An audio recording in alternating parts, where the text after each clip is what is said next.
महाराष्ट्र के मुख्यमंत्री ने नागपुर में आयोजित जनता दरबार को लेकर कहा कि वे हर महीने नागपुर में जनता से सीधा संवाद करते हैं, जिससे लोगों की समस्याएं सामने आ रही हैं। उन्होंने बताया कि इन समस्याओं को संबंधित विभागों तक भेजा जाता है और उनका नियमित फॉलोअप भी किया जाता है। मुख्यमंत्री ने कहा, लोगों को विश्वास है कि अगर वे यहाँ आए तो उनकी समस्या जरूर हल होगी। इसी भरोसे के कारण बड़ी संख्या में नागरिक जनता दरबार में भाग ले रहे हैं। दुनिया तक पहुंचेगी युद्ध की सच्चाई, पाकिस्तान का असली चेहरा उजागर होगा। मुख्यमंत्री ने हाल ही में केंद्र सरकार द्वारा भेजे गए शिष्टमंडल की सराहना करते हुए इसे अत्यंत सकारात्मक कदम बताया।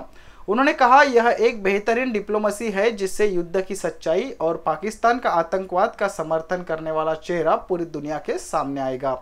इससे अंतर्राष्ट्रीय स्तर पर भारत का पक्ष मजबूती से रखा जाएगा।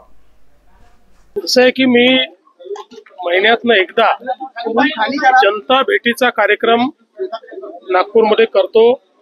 मागच्या महिन्यात मी केला होता, याही महिन्यात केलेला आहे। या निमित्ताने लोकांच्या तक्रारी जमा होतात।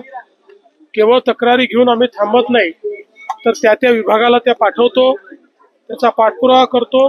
त्याची माहिती त्यांची तक्रार कोणाकडे गेली आहे याची माहिती देखील त्यांच्यापर्यंत पोहोचवण्याचं काम आम्ही करतो, जेणेकरून लोकांना त्यांच्या तक्रारींचं निवारण करता आलं पाहिजे, त्या दृष्टीने हा प्रयत्न आहे। मला असं वाटतं की लोकांचा एक विश्वास आहे की आपण इथे गेल्यानंतर आपले प्रश्न या ठिकाणी सॉल्व्ह होऊ शकतील, म्हणून मोठ्या प्रमाणात लोक आलेले आहेत।